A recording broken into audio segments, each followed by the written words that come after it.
This is Ron Peters. I'm John Nugent. And I'm Sam Long. Welcome to the After Class Podcast. Because the best conversations happen After class.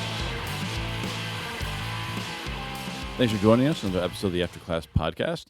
If you are one of our faithful listeners who sits down to listen to the After Class Podcast with a nice warm mug of hot chocolate or coffee on your Monday mornings, and you're wondering why you don't have that, we were not able to record last week as normal. One of us fell to the plague. mightily. Poor John. Oh my goodness. And so, well, we'll get back to you. So now we're here on Monday morning Right, when we should be listening that we're actually recording. So whenever this gets out there, it gets out We'll there. get it out as quick as we possibly Yeah. can. But, John, how's it going? Okay, so little context. My house has my wife and I. Last year, empty nesters. My youngest daughter and her husband moved in. She's in transition, getting ready for nursing school and stuff like that. So they're living with us for a little bit. And then my daughter, who just had surgery, Sierra, and her husband and their 7-month-old and their dog, we're all living in one house. And everyone got COVID. Like every single Including the person, dog. including the dog. It was like a petri dish, huh? Yeah. And so, like, the baby has never experienced anything like this. My daughter Sierra still can't hold him and pick him up because of recovering from heart surgery. Oh, my gosh. Everyone's sick. It was pretty nasty. That's just a miserable experience. Yeah, and I've had COVID 3 times, and this is my worst. Like, it's wow. It was intense for 2 days, and it lasted a really long time. And by intense, like what were your symptoms like? Well, mostly the really intense headache, which is the worst for me, and just like the body aches where you just don't feel like moving. You know, you're like, was it the Mogwai that can't stand the sun, or the Gremlins that can't stand Right, the sun? yeah. Like everything bothers, Yeah. and you just can't move. But like someone with COVID has to move. Like Right, yeah. the dog must be attended to. The baby must be attended to. The recovering from surgery adult must be attended. Like the show must go on. And Yeah. but MVP is probably my wife Beth. Like Oh, yeah. she was a soldier, and she did the crazy shifts in the middle of the night, and it was a thing. But I think we're all great, back to normal. Some semblance. There's some energy that needs to be gained, Yeah. recovered, and momentum needs to be got back. But I tell you, mentally though, I feel refreshed. Like at the end of summer, I was ready to start school, but I didn't get that restart. Yeah. And somehow, like getting past the stress of starting the semester and then being forced to do nothing for a week. Like when I'm sick, I can't read. Like I can't do serious reading. Right? Yeah. And so my brain just went off, relaxed, and now I just have energy. I want to do things, Sweet. and I want to do hard things, right? Bring it. So so I think some good has come out of it actually. So feeling good. good, feeling good. Excellent. Glad to hear it. We're glad to have you back. Yes, we are. Very much so. It was a great week with the boss not around. Well, I mean, when the cat's away. Yeah. No, Everyone had a great week. Why is there nobody in the office? Where is everybody? No one's pushing us to keep deadlines. It's a nice Indeed. feeling. Nah, it was a normal week. We were just very conscious of that fact that you weren't here. So it's good to have you back. And Sam had a big weekend. Big time, yeah. Yeah, we had our annual Armadageddon activity, which brings the student body together to compete against each other in teams in a Survivor meets Amazing Race type of activity. Lots of good times had. My team won again 2 years in a row. It's pretty exciting for them and me-ish, but I'm tired after the result of it. I bet. But yeah, it was a really good time. A lot of good attitude. Just freshmen come and they don't know what they're to expect, and so they get this event where they just kind of hang out and do fun things. Like, oh, okay, we have a community here. Like, yeah, and so it's just fun to get people, like, weird talents come out that you wouldn't normally know people have, and things like that. So it's kind of fun. Yeah, that's one of the biggest things I miss about being down. Like Armadageddon's pretty big for me as far as, especially connecting with students. I don't have a freshman class. I don't have a lot of like quality interactions, and that's usually when I start building friendships with the student body. I miss having that. Yeah. Well, maybe we'll do a mini one so you can participate. Armadageddon light just for John. Well, Build those relationships. find some way. Yep. So anyway, that's it. That's our big week, and hopefully you'll get this sometime early in the week. We'll do what we can. For We'll those of get you it who don't out listen for to this until a year later, it's going to mean nothing to you. Right. By then, maybe we'll have ads. We are talking about it. That is looming on the horizon of actually having ads. So if you start hearing ads in our podcast, understand that it's something that we have decided to do working with our provider. So way of monetizing a little bit. They're making it easy for us. So Yeah. we might give it a try. Why not? So anyway, to be continued when that happens. Who Yeah. knows? But we are returned to the book of James, and we're actually, even though we're, I don't know, maybe at the middle point of the book or a little past middle, it's section 3. If you follow the structure of the slogan, quick to listen, slow to speak, slow to anger, we've already hit the quick to listen and slow to speak sections, and we're now transitioning toward the third section, the slow to anger, which may get at the heart of the crisis of the book, or the crisis the book is trying to address, and that is that there is division in this church that is based on conflicting worldviews, and I kind of, when I talk about this slow to anger section, which is really from 4:1 to 5:6, so the biggest section, by slow to anger, if you go back to kind of the proverb and how it's refined, this isn't just about counting to 10 before you act or Cooling respond off. to someone, or don't go to sleep on anger, but it's really about keeping oneself unstained by worldly ambition that is kind of incompatible with the faith and inhibits intercommunity relations. And so there's this worldly ideology that's coming into conflict with kingdom ideology, bringing forth conflicts, bringing forth anger, personality squabbles, issues, and worse, as we'll see. And so last time we ended the slow to speak section by talking about chapter 3, verses 13 to 18, and this section on 2 kinds of wisdom, because the slow to speak section really is about, like, not many should be teachers, right? Because the tongue can do terrible things. And it kind of ends by saying, does a spring pour forth the same opening both fresh and brackish water? Like this, why not many should be in positions of teaching influence, of speech influence, is because different ideas come from different places. And that is impacting the speech and impacting the kind of leadership that a teacher might provide. But it also sets up the polarity between this worldly worldview and a kingdom worldview. And so the 2 kinds of wisdom kind of wraps up the slow to speak and then transitions to the slow to anger. So why don't we read that, instead of having to do with the different kinds of speech, as anticipating the 2 different kinds of worldviews and the 2 different kinds of friendships. Sure, we'll start in verse 13 of chapter 3. Who is wise and understanding among you? Show by your good life that your works are done with gentleness born of wisdom. But if you have bitter envy and selfish ambition in your hearts, do not be boastful and false to the truth. Such wisdom does not come down from above, but is earthly, unspiritual, devilish. For where there is envy and selfish ambition, there will also be disorder and wickedness of every kind.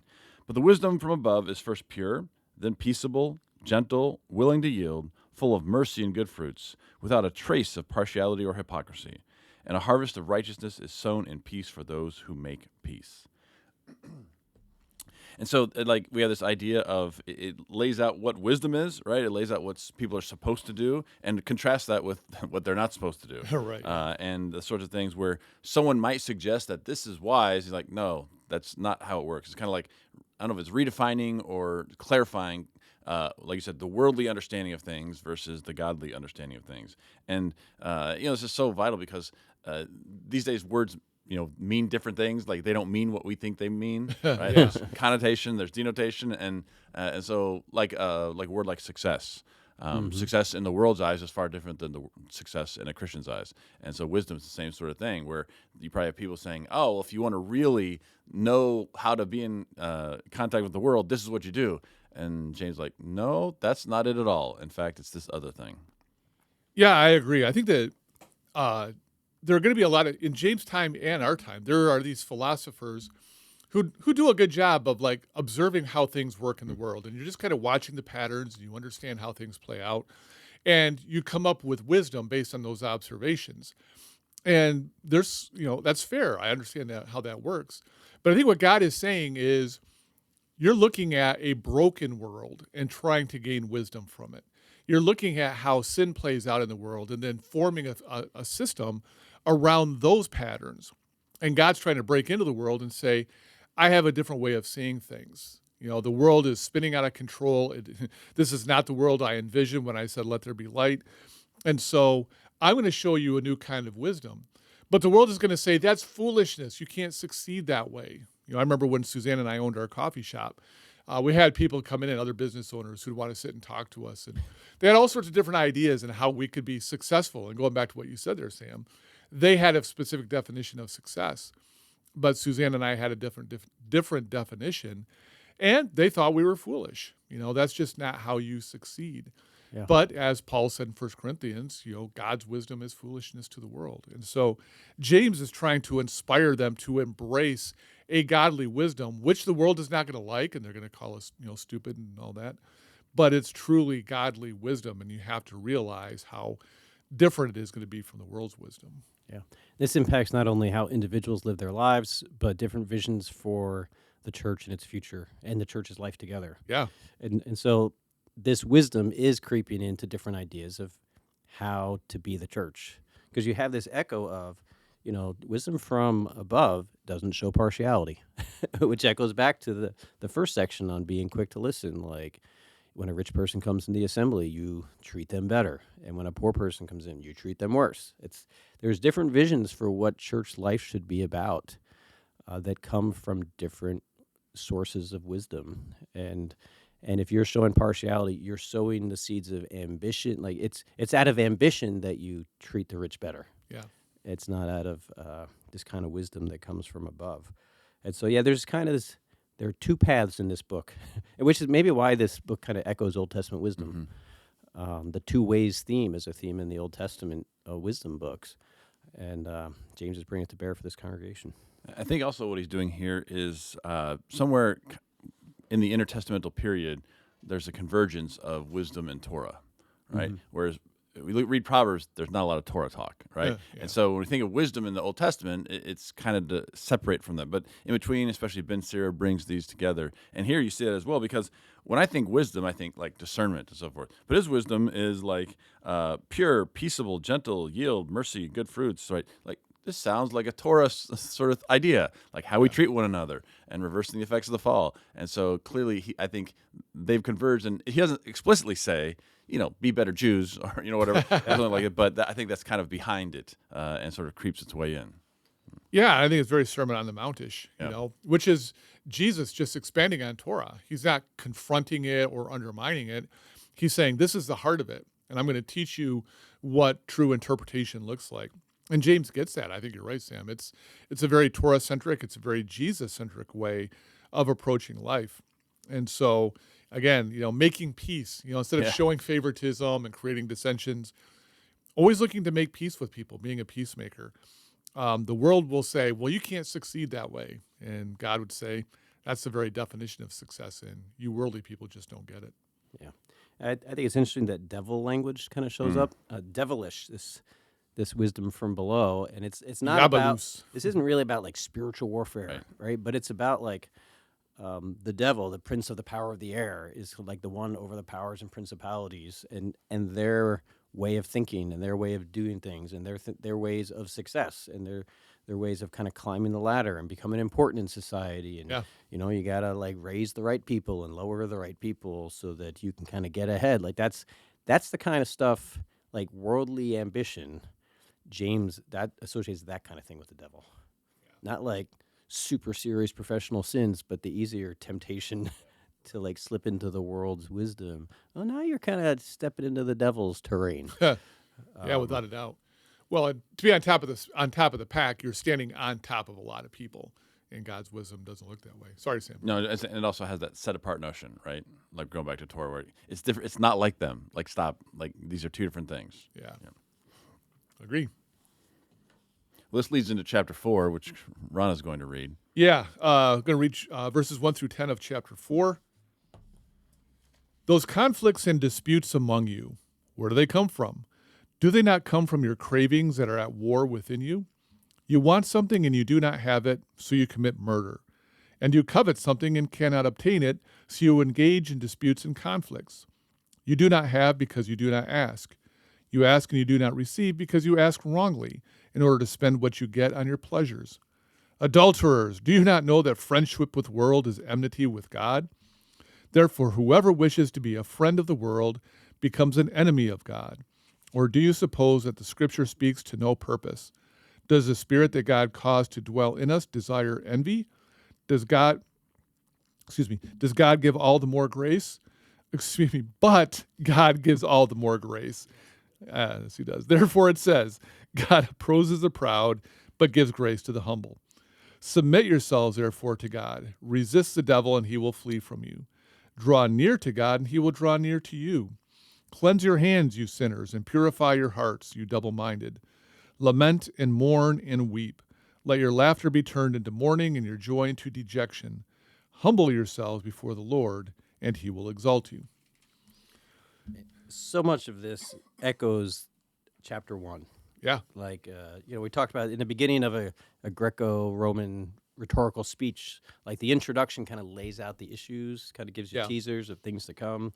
And then the formal section and structure of the argument continues. But, in chapter 1, we have this talk about humility and being humble, and those who have little, are the ones being exalted, and the ones who have much will be humbled and brought low. And we have anyone who endures temptation, and no one should say, I have this opportunity, I'm being tempted, but your temptations come from what you desire from within. It's all setting the stage for these people who want things.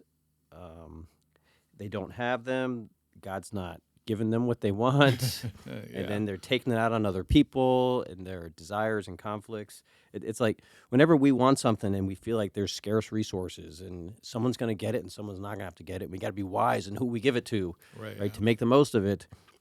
People are being trampled on and people are being left out. And this is really dividing the church.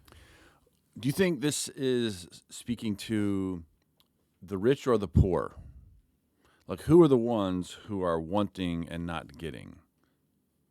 Or is that, or can we not know, or is it both? I can see it as kind of a both and. I mean, the rich want more and more, and you can see them like committing murder or whatever in order to get what they want. It makes me think of like King Ahab who wanted the garden, and the lengths he was willing to go to get that.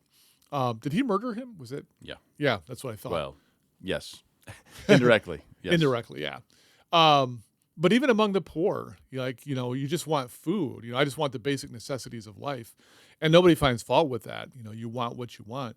But do you feel like you have to engage in, violent acts or whatever to get what you want? I kind of lean as more of a both and. I don't think that this has to cut along, socioeconomic lines. I think in application, it's going to be both and. Mm-hmm. I think in argument with what's going on in this church, I think the ones who need to hear this more are the haves. But the reason why there's conflict is as they're going for things, the poor are like, whoa, you're taking what little we have. So, you know what I'm saying? It's got to reach both. Whenever someone is grabbing and taking and there's something both want. But I think the instigators who are causing this environment of scarcity, I think, are the wealthy who have a lot and want more. Or they want more that they don't have, and they think the path...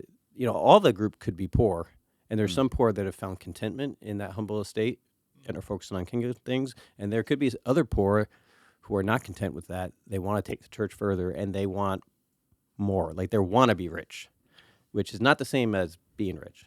Yeah, I mean, I was thinking about the earlier section on partiality for people who are coming in who are, I assume, rich or at least have some sort of power. Which, if you have power, you have wealth back in that day, right? Right. And so I'm just trying to think who's he yelling at right now, right? And because it reminds me a lot of that 8th century Israel Judah situation where they have power, they have money, and they are awful with it, right? Yeah, and so you have these prophets who just destroy them for the way they act. And this, to me, this strikes me a lot like that, where you have this opportunity and you're just, what are you doing with it? And what you're doing is you're being selfish and you're trying to get more. And when you're taking your brothers and sisters to court to get more, what are we talking about here? And in the same way in the 8th century, they're just totally oppressing each other when they should be working together to live out a Torah life.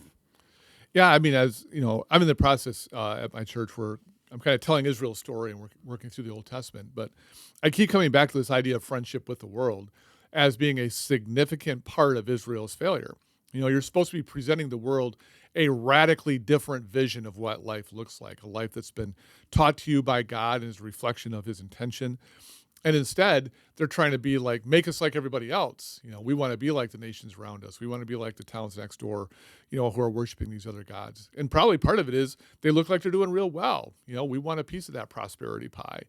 And God keeps trying to remind them, no, you have a different calling. Friendship with the world is what makes you my enemy. They're already my enemies, but I want to make them my friends. And your job is to facilitate that. And you're undermining the whole project. Yeah, that wannabe mentality. Like Yeah. we see these things and it seems so appealing, and we want to be that. And so, even though we probably know this is, not what we're supposed to be doing, we're going to commit these offenses in order to get there. And it's not what the church is supposed to be. The wannabe can be the most dangerous crowd. Yeah. Like people who have arrived, Yep. they don't really care about the poor much. They're not even at the level where they're coming into contact with the poor. They just live on a different plane, in a different world. It's those that see that plane, covet that plane, but they haven't quite reached it. They're the ones who do the most damage to the ones below them, I feel like. Yep. And probably it's the situation that most of us fall into social economically, right? Like it's, the prospect of wealth and worldly success is within reach for a lot of us, even if we haven't pulled it off. Yeah. And I think we would be the most tempted. Like these cravings are at war in people like us. In the wealthy, it's like a lot of them have their cravings met. They still want more because it's just the way that is. But they're less dangerous to those. They hurt other people less personally. Yeah. They may hurt them structurally, institutionally. The decisions they make, right, how they run their businesses, could be the cause of what's talked about as murder here, like conflict that leads to death. Yeah. That's people who are moving power around that shipwrecks the lives of others. I don't think they're like Freddy Krueger going around, trying to take people out, murder. Right. Yeah. But this is the structural economic thing that just destroys people's economic state. Yeah. Well, go ahead. I don't think James is counteracting like mass murderers that are in the church like that. It seems to be hyperbolic, or yeah. Well, yeah, because I think there are people who are like, hey, I've never killed anybody. You're not talking to me. And James might say, you don't realize what you've done. Just because you didn't hold the knife doesn't mean that other people haven't died as a direct consequences of your decisions, which are driven by your lusts, your desire for more. And so you got to look at how you are creating situations in which people suffer. And you can't say, I don't have blood on my hands. It's like, maybe you do and you don't realize it. I mean, this is challenging to me. Like I said, I've never killed anybody or anything like that. And I don't think anybody's died. It's hopefully right. Literally died as a result of my decisions. But I can look back and go, wow, I see how my decisions have hurt people. Even as a Christian, that's the scary part. As somebody who loves God and wants to serve God, it's like, oh man, I see how those decisions were destructive. And I have to repent of those and find some way of maybe even, fixing that situation. Yeah, there are certain times where people are wielding power and making decisions that really do turn other people's lives upside down. And earlier in the book we had, when they're treating the wealthy better at the expense of the poor, like, aren't the wealthy the ones dragging you in the court? Mm-hmm. Yeah. Like, it makes you think, like, that's a high-stakes situation where someone's life can be, like, totally turned upside down by what verdicts are being rendered. And there are certain people who are sucking up to the very ones who destroy the lives of their poorer brothers and sisters. And you wonder if that's kind of in the mix here. Yeah. But friendship with the world, enmity with God, like, where do you think that touches base with, with our world, our society, our time? What does friendship with the world look like 21st century? Yeah, that's a lot of possibilities. I mean, going backwards, syncretism is what we're talking about here, right? Where you're kind of a little bit of this, a little bit of that, but I'm still believing God. But like, where do we sort of settle at things that we think are not important? Where does our holiness get impinged upon? I think when it comes to wealth and what we do with money is one thing. How we spend the resources God has blessed us with and given us, I think is a really big deal. I think a lot of Christians struggle with, where it's not necessarily keeping up with the Joneses, but it's, well, this is mine, my stuff, in the same way that the world thinks it's their stuff. And so maybe we're a little close-fisted with the resources God has given us, which looks a lot like the world. Yeah. I think about the time of year we're in right now, Oh, boy. election season. And Suzanne and I are just like, we'll be so glad when all these ads are off the TV. They just drive you crazy. But I see Christians, aligning themselves with one side or the other, making friends with the Democrats, making friends with the Republicans. And you see that as an avenue for advancing an agenda you agree with, and sometimes even advancing what you think is a kingdom agenda. But I realized long ago that in my attempts to do that, I was aligning myself with people who do not share my goals. This is not kingdom mindedness. My goal is kingdom mindedness, but there isn't, and so I'm making friends with them, and that was a confrontational realization. I was really convicted about that, and I love my friends. I have lots of friends who are not believers. It's not that I don't love them or that we're not friends, but I can't form alliances with them to advance God's kingdom, because you never pull them up; they always pull you down. You never pull them more towards the kingdom; they always pull you more away. And people are turned off to the kingdom by seeing you forming these alliances, whichever side you're going with. And so I realized that those alliances were not going to help me achieve God's purposes. They were going to take me away from it. And so I had to reevaluate, how do I form, alliances and commitments and things like that.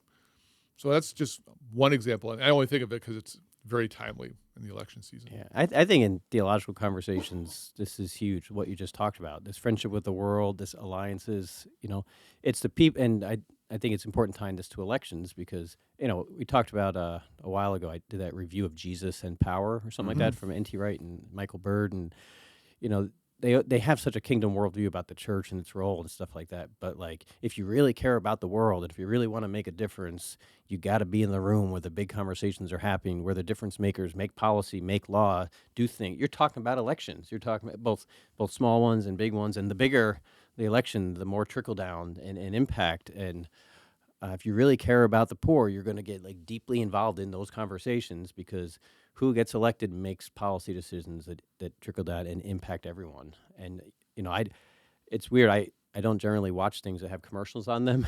And last night we had the Lions game on, which yay, good ending. Go Lions. Yes. Go Lions. But I couldn't believe hearing these back-to-back ads, right, from the different sides, and it was all about money. At least the ones that I recall hearing, because Sarah and I were doing a puzzle during the time, so I wasn't actually watching the screen. She was. My bag was to it. But it was all about I can give you more. Yeah. You can do better under me. And for the people, they're appealing to our desire to be better off financially, which of course we want that. We want to be better off financially, and because we want to have more stuff, right? And then that desire to be better off financially, someone believes that, well, this person's elected, I will be better off financially. Well, if this person's elected, I will be. And then you have those cravings and wars that are going on inside of us. And this is why when people sit around, the dinner table at a family gathering, right, there's conflicts about who you're going to vote for them. How dare you? Not under my roof. There's these wars and conflicts break out in churches. Mm-hmm. And nuclear families and the workplace, because over different political parties, because it's ultimately about under whose leadership will I do better, or will the people I care most about do better? Yeah, and the conflicts that surround politics are just self-evident that an alliance with the world has been made, friendship with the world has been made, even if you're doing it for the good of others. Mm-hmm. Ultimately, it's about money. Well, and I think the question that we still have to come back to is, you care about important things. You want to make sure you have, food and clothing and in the house, and you want to make sure you have the necessities of life, or, even, healthcare. If you get sick, you want to be able to address that. You want to be able to go to a doctor or whatever you need. These are understandable concerns, and I'm not saying people are wrong to be concerned about them, but how does God see us addressing those versus the world? Again, going back to God and saying, okay, God, I care about it. Food and clothing. Again, Jesus talked about this in the Sermon on the Mount. God, how do you want us as a people to address this? And how can we put that in action and realizing that the world is going to offer solutions that do not reflect God's plan for his people? And so our alternative has to be a radically different alternative that says to the world, it doesn't have to be this way. And we invite you to be a part of it. Join up with us. Start listening to God the way we listen to God, and you can be a part of a wonderful system. And I fall short. Like, I realize at times I'm still falling backwards, kind of doing what James is pushing against. And I catch myself. It's like, no, stop it. You're not thinking in that sort of kingdom way, Yeah. And it is tricky because, we have a kingdom economics. Like, this church is failing because, the wannabes, who are trying to advance the church through these worldly arrangements, they probably feel like that's in the best interest of the poor. If you will just step aside and be the foot for a while, we're going to bring people in here who will elevate our status, and that will raise you up. Right? That is an economic vision, as much as no, you don't elevate those kinds of people. They're the ones dragging you to the court and making your life miserable. Like, Right, you exactly. can't, those pull in different directions, because God's got a vision for how it happens in the church. In the church, it happens through sharing. It happens to you give. If you have excess, you give to the poor in your midst. You elevate the people. You don't bring in people with deep pockets so they can elevate the people. You be the one. Yeah. And this is going to work out if people in the body take care of each other, regardless of what happens in the world, regardless of how the movers and shakers realign things. And so the tricky part then is, so a kingdom economics is, look at your own body, take care of your brothers and sisters in the body. If everyone's doing that, just like Torah, there'll be plenty to go around, and God's blessing is going to be there. And then election season comes around. It's like, but there's also this other thing we can do for the poor in our midst, right? Yeah. And that's where the conflict of ideologies, or you take that Torah vision of how it's going to work in the church, and you say, well, that's how it should work in the world. So I'm gonna be like totally behind whatever candidate does this, because that's closer to the Torah economic vision. And it's just like, well, the Torah economic vision works because we're all doing it, and we're all doing it together, and we're all doing it voluntarily, Yep. and the Spirit is in our midst, and we're only doing it for a finite group of people. Right. Like, the world's got a different kind of economics, and you have oil and water that are trying to mix here, and it's trickier how it has to be done in the world. And in the world, it may have to be like this approach for a while, and then that approach for a while, and this approach for the while, and you see this with the swings of power. Like, the left has power, then the right for a while, then the left, and they kind of keep each other in balance and in check. And it seems like that works somewhat, right? Sure. In the kingdom, you can't do that. You can't go back and forth, and it'll work. Right.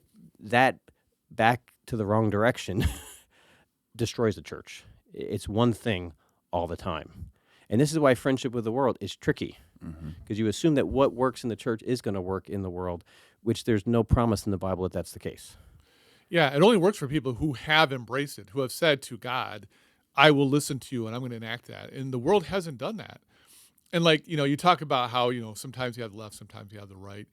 And, there's maybe kind of a structural balance, but it's hardly the definition of peace, because there's still a lot of hostility between the two. And whoever's in power, the other side's really mad. And so you don't have peace, you just have this really, precarious balance of power. And that's how it has been since Babel. God uses one power to keep another power. That's how God maintains the control in the world, is a balance of power. It goes back and forth like a teeter-totter. Power and wealth among the nations and within a nation. That's how God does it among the fallen brokenness of the world. Yeah. And that seems to be God's design for the world, in a world of greed and self-interest and competition and borders, right? In an environment of scarce resources. And the kingdom doesn't rule by that same balance of powers. It's power in one direction, God's kingdom, always exalting the poor and the lowly, always the rich giving of themselves sacrificially to the point where it costs you something and hurts, so that there may be equality in the church. There is no back and forth. This place has to be different. It's got its own economics that doesn't translate nicely into the balanced dynamic of the world. So Yeah, so when you talk about elections and you talk about money, like I hear Ron talking about the political and Sam talking about the economic, but they're all kind of wrapped together. And that, that's the way this applies to our world today. And I think it's exactly what's also going on in the book of James. Yeah. I don't think there's like we have to do serious translating. Hmm. I think this is their problem, is our problem. Yeah, I agree. The problems haven't changed, in almost 2,000 years. They're battling the same things. There might be some certain structural differences, the difference between living in the Roman Empire versus living in 21st century America. But people are basically the same. And so, yeah, I agree. I think they're wrestling with the same problems. Yeah. And James's advice is just is not balance. It is no, lower yourselves before God. Submit, purify, repent, stop thinking in two directions, lament, warm, humble yourselves, and let God exalt you. Yeah. Let his economics take over when you just empty. And the advice is just one direction. Let go and let God. Yeah. Right? Well, in his last words there, lament and mourn and weep. I think he's trying to get them to say, you've got to realize just how far away from God you are. And he's writing to believers. Like, he's not writing to the world. This is not evangelistic. He's writing to people who have committed to God and committed to Jesus.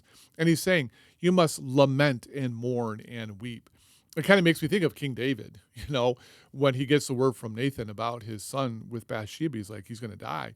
And he just throws himself down and he's praying and he won't eat, won't take care of himself. And I think James is saying, you've got to understand how serious your deviation is from God, and it should overwhelm you emotionally. It shouldn't be like, oh yeah, I think we need to repent here. It's like, oh my gosh, we are so far off. God, we are so sorry. Please forgive us. Please help us get back on track. And even if it is somewhat hyperbolic, I think the underlying message is still the same. It's like, you've got to be overwhelmed by how far you've gotten away, and you've got to do something about it. And so lament, mourn, and weep is part of how you get yourself back on track. Don't laugh. Don't go, oh, it's not a big deal. It's like, no, turn your laughter into mourning. Yeah, this is not. We've slightly gotten off the path. Yeah. We are going the wrong direction, right? Mm-hmm. And that's tough for Christians to hear. And yet, this needs to be more prevalent. And like some serious repentance needs to happen in churches and among, I think, Christian leaders who have become friends of the world, especially in the political system, right? Where they say, we're wrong. We thought this was the way to go. That we thought this would actually turn us into a Christian nation. It won't. Instead, look at how it has brought quarrels and disputes among us. Right. Yeah, And, exactly. and Christ's reputation has been suffering in the meantime. Yeah. I mean, we can't even get into it. I mean, and so like it just these ideas this is no joke, right? And he's taking this very seriously, and he's hoping that the people he's writing to do as well, because repentance is not a simple act. And it's not a symbolic act. It's a real thing. And the things he talks about here about submission and he's talking about holiness. Like you're full of corrupt things. And you separate yourselves out from that and return to God because you're going in the wrong direction. Yeah. Well, let's keep reading because it's going to keep developing this same theme in different aspects of it. So just quickly, 4 verses 11 through 12. I think if we can hit that pretty brief and quickly, we can probably wrap up the chapter. But do not speak evil against one another, brothers and sisters. Whoever speaks evil against another or judges another speaks evil against the law and judges the law. But if you judge the law, you are not a doer of the law, but a judge. There is one lawgiver and judge who is able to save and to destroy. So who then are you to judge your neighbor? And here you have that slow to speak theme, right here, like to hear the word of God, hear the law of liberty, right? But to do something else, right? That's not quick listening. The one who listens well hears what the law of liberty says and acts on it. That's true faith. And there are people who are not doing that. And what does that lead to? Improper speech. Whoever speaks evil against one another, right? And so all three of these sections, the slow to speak, slow to anger, quick to listen, are all caught up, I think, in this little 2-verse thing here. Showing that there's a unified problem that's tying listening and speaking and anger together. And this, I think, maybe has to do with that partiality that's being talked about in earlier chapters. So is the evil he's talking about here the disputes that are coming in? Because one could say he just got through saying, he just got through judging people for what they're doing, followed up by saying, hey, you shouldn't judge each other. And so, like, what's he doing here? Well, I mean, there's some people who are like, yeah, Jesus said don't judge. And they're taking that out of context. It's like, yes, he's rendering a judgment here. I'm assessing how well you're aligning yourself with Torah, and you're not doing it very well. And so he's making a judgment about their actions. And so I don't think you can use this as a say, well, you can never speak against somebody. Like the moment you do, you're violating Scripture, because James himself is actually doing that. So he's got to be talking about something else, And I think that when he's talking about whoever speaks evil against another or judges another speaks evil against the law and judges the law, I think he's talking about these people who have not aligned themselves with a godly, Torah-centric, Christ-centric life. And he's kind of placing them in that category. Sorry, I had another thought and just left my mind, so I'm going to pass it on to the next person. Yeah. Well, whatever it has to do with, it has to do with this friendship with the world. It must be the people who are being friends with the world are making improper judgments to members in the body, and which makes me wonder if this has to do with that showing partiality. Like we are judging, we are favoring some at the expense of others. Doing that is the problem here, because he's going to transition to a passage about boasting about tomorrow and then rich oppressors. Like that theme is going to continue. This is kind of sandwiched in between two kinds of friendship with the world, and it all has to do with economics and power. So I suspect the judging has to do with distinguishing within the body, raising some up at the expense of others, but then raising up the wrong ones from a kingdom perspective. Yeah. I mean, clearly he's not saying all judging is bad because he just did it, right? Exactly. But it's very clear, like speak evil against one another. I don't think he'd consider what he just said as evil, right? And so there's a specific kind of speech that's happening that he's referring to here that is not what he just did. And it must be taking place in the context of these conflicts. Yes. These wars with one another that are rooted in people who want what they don't have. I mean, I think of gossip. I think of like intentionally just trying to like break people down in front of others. Like, do you see what that guy did? It's going off on them. And like, no, that's evil, right? That's judging in a way that's not supposed to be happening. And that's causing more disputes and more dissensions. Yeah. And this is whatever kind of judgment, it's the kind that make peace with one another, be gentle, is the alternative too. Yeah. But it again, if you take this as a proverbial collection of, a collection of proverbs in the book, that could mean anything. Yeah. Really. In the context, it should mean something specific. And we'll wrap up with 13 to 17. Might give some insight into it. Come now, you who say, today or tomorrow we will go to such and such a town and spend a year there doing business and making money. Yet you do not even know what tomorrow will bring. What is your life? For you are a mist that appears for a little while and then vanishes. Instead, you ought to say, if the Lord wishes, we will live and do this or that. As it is, you boast in your arrogance. All such boasting is evil. Anyone then who knows the right thing to do and fails to do it commits sin. I've heard this passage talked about a lot. I'm not sure in the right way, but I've heard it talked about a lot just because people want to say, see, like it's all about God's will in my life and we just need to do that. And some will say, oh, making plans at all is wrong, that you're like thwarting God's will.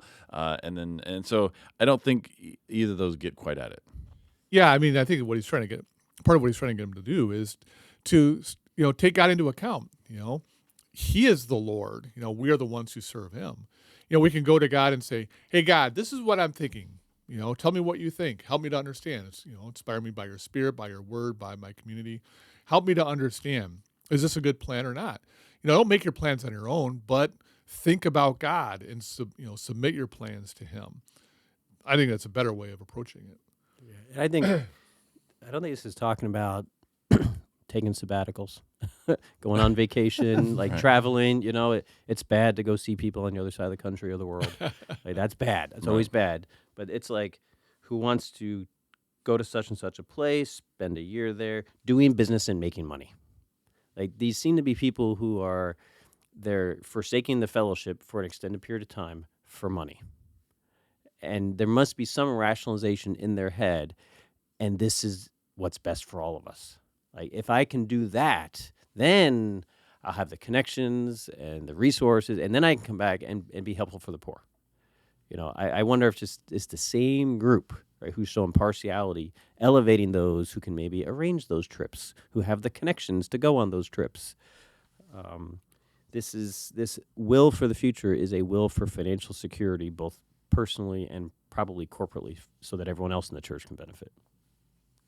Yeah, that's definitely, I think, a better way of looking at it, that we're not talking about don't ever make any plans. It's very specific plans that seemingly are selfish and not necessarily like kingdom-minded and have the best in mind for your community. And so, yeah. Of course, 17 gets talked about a lot. Anyone who knows the right thing to do and fails to do it commits sin. Right. Yeah, that's a interesting... sins of omission and commission and all that business. What do you think he's talking about here? I mean, We're all looking at Ron. yeah, thanks for putting me on the spot here. You're welcome. Because I was thinking about something completely different, so you just sprung it on me. I got to go through my files and find the answer to that. Do what we can. Yeah, I appreciate that. Maybe it's the opposite of the making plans and going place to make money. But I mean, I think that it's just basically what it says. Sometimes we know what we ought to do and we don't do it. God gives us opportunities to help people out and to serve. And, he's given us the resources to help out. And if we hold back those resources and don't help people out, then we know the good we ought to do and we're not doing it. And so we have opportunities to make a difference. And we choose not to because we're trying to protect it. I need to keep enough for me. I've got to protect my family. And so I'm not going to serve them. And God's like, that's just not what kingdom economics looks like. Yeah. Kingdom economics says you have the means today to help people today. Mm-hmm. Help people today. Yeah. Right. And they're like, but if I can build this awesome nest egg first, right? Yeah, right. And then get into a perfect financial situation, then I'll have so much more stability in my own house so that I will use all that extra that I have to help the poor. Right? It's delaying now the service you can render now, or delay until tomorrow the service you can render now, because tomorrow you'll be in an even better position to help even more. And so, when you get into conversations today in the church and people who are just not tithing, like they're just not giving, they don't have a regular giving plan. They want to get financially situated first. It's a similar logic to like people like, until my economics are perfect, I'm not going to bring a kid into the world. Until my economics are perfect, I'm not going to give to the church. Until my economics are perfect, I'm not going to, these people, they're making plans for tomorrow. They're going to be generous. They're going to do what they know is right to do now. They're going to do it tomorrow. They're going to delay it. And that's sin. That's not how the kingdom is. Right. You give now in a risky way now because you trust that God's going to provide for you tomorrow. Mm. So it's not a generic proverb about sin. Right. It's specific instruction about thinking about the future and the timing of your living out your kingdom values. Yeah. Good place to stop. Yeah, good break point. You look tired, Ron. I got another podcast coming up after this. Yeah, he does. And then I've got 3 classes to teach today. I'm going to be mentally dead. So that's what you were thinking about. I wasn't thinking about where you were going. I was thinking about hobbits. Thinking about hobbits, thinking about Greek, thinking about Acts. Yeah, I got a full day before I get done today. Well, we'll let you get to it. Thanks for joining us in this episode of the After Class podcast. After Class because the best conversations happen after class.